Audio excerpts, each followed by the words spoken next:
नमस्कार, अभिनंदन।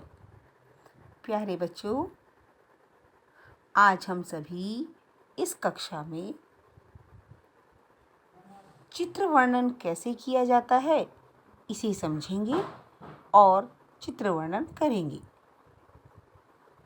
यह प्रश्न मुख्य रूप से आप सभी से आपकी परीक्षा में भी पूछा जाता है, जिसके अंतर्गत आपको एक चित्र दिया जाता है और आप उस चित्र में चित्रित चित्रों को देखकर उस पर पंक्तियां लिखते हैं। समझ आया आपको? अर्थात जब आप उस चित्र को देख रहे हैं तो आपके मन मस्तिष्क में उस चित्र को लेकर जो भी भाव उठते हैं या जो भी बातें मन में आती हैं, आप प्रत्येक चित्र से संबंधित, चित्र के अंदर जो अलग अलग चीज़ें हैं उनसे संबंधित पंक्तियां आप लिखते हैं। जैसे कि अब आपके सामने जो चित्र है, हम इसी को देखते हैं, इसका अवलोकन करते हैं और फिर हम उससे संबंधित पंक्तियां समझेंगे और लिखेंगे। आपको क्या लगता है, यह चित्र जो हम देख रहे हैं इसमें क्या क्या है? आप देखिए, इसमें सबसे पहले हमारी नज़र जाती है रंग बिरंगे गुब्बारों पर, दुकानों पर, गुब्बारे वाले पर, उसके कपड़ों पर, खिलौनों पर, दुकानदार पर, है ना? और साथ ही इन बच्चों पर जो आप ही के जैसे हैं। जी हाँ बच्चों, आप ये देखिए कि इस चित्र में जहाँ के गुब्बारे वाला है, मिठाइयाँ भी बिक रही हैं, या एक खिलौने वाला खिलौने बेच रहा है, यह चित्र किसका हो सकता है? क्या किसी पार्क का? नहीं हो सकता ना, विद्यालय का भी नहीं हो सकता। क्या लगता है? जी हाँ, यह चित्र एक मेले का लग रहा है। मेले में ऐसा होता है जहाँ विभिन्न प्रकार की दुकानें एक ही स्थान पर होती हैं और लोग उन दुकानों पर जाकर अपनी पसंद और आवश्यकता की वस्तुओं को खरीदते हैं। ऐसा ही इस चित्र में भी है। अब हम प्रत्येक चीज़ का अवलोकन करते हुए एक छोटा सा अनुच्छेद लिखेंगे और अपना चित्र वर्णन का कार्य करेंगे। तो सर्वप्रथम हम लिखेंगे कि यह चित्र किस चीज़ का है, मुख्य रूप से किस पर आधारित है। तो यह चित्र एक मेले का है। अब मेले में क्या हो रहा है? मेले में बच्चे घूम रहे हैं। 3 बच्चे खिलौने देखकर खुश हो रहे हैं। देखो, आपको दिखाई भी दे रहे हैं ना कि ये तीनों बच्चे खिलौने वाले के पास हैं और ये उसके खिलौने देखकर खुश हो रहे हैं। दुकानदार भी देखो, दुकानदार के हाथ में है ना ये हवाई जहाज, अर्थात वो जो है इन बच्चों को खिलौने देने और दिखाने का प्रयास कर रहा है। तो क्या पंक्ति हम यूज करेंगे, क्या पंक्ति हम लिखेंगे कि दुकानदार उन्हें खिलौने दिखा रहा है। अब गुब्बारे वाले की बात करते हैं। एक गुब्बारे वाला है, या हम इसे इस प्रकार भी लिख सकते हैं कि गुब्बारे वाला गुब्बारे बेच रहा है।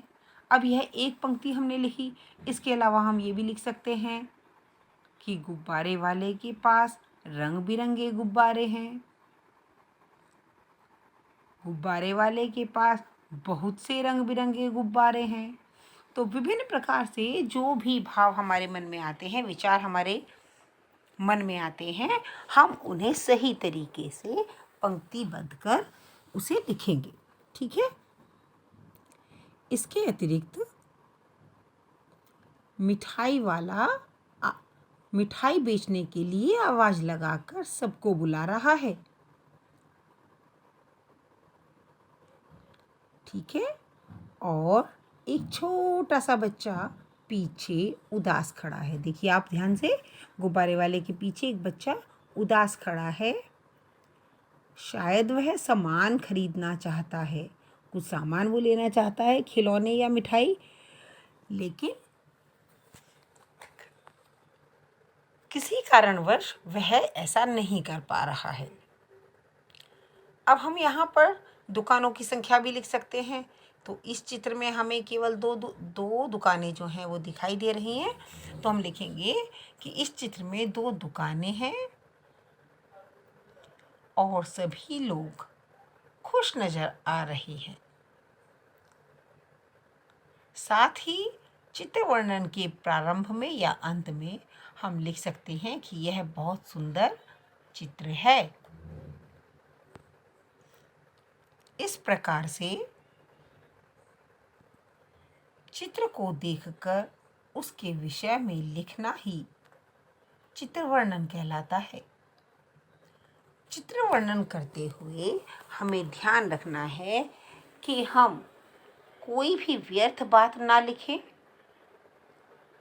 और कोई भी आवश्यक बात ना छोड़ें।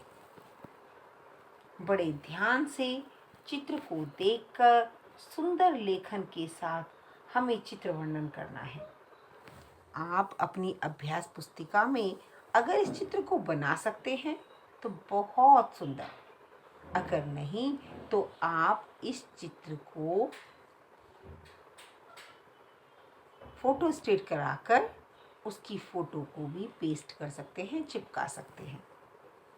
और जहाँ पर आप चित्र बनाएंगे अथवा चिपकाएंगे उसी के नीचे आपको चित्र वर्णन लिखकर इन पंक्तियों को लिखना है। लिखते हुए आप सभी को विशेष रूप से अपनी लेखन कला पर विशेष ध्यान देना है, विशेष ध्यान रखना है। प्रत्येक वर्ण की बनावट बहुत सुंदर होनी चाहिए। दिनांक और दिन लिखना आप बिल्कुल नहीं भूलेंगे। आप सभी जानते हैं कि किस प्रकार से हम अपनी अभ्यास पुस्तिका में दिन और दिनांक को लिखते हैं। उसके पश्चात हेडिंग डालते हैं और फिर चित्र चिपकाएंगे और उसके विषय में वर्णन करेंगे। ठीक है, तो इस तरीके से आज आप अपना इस कार्य को आसानी से सुंदर तरीके से पूरा करेंगे और मुझे पूरी आशा है कि आपको इसे करने में बहुत मज़ा आने वाला है। तो आप सभी बड़े ध्यान से इस काम को पूरा करने के बाद जांच के लिए अवश्य भेज देंगे। ठीक है, तो आज के लिए इतना ही। धन्यवाद।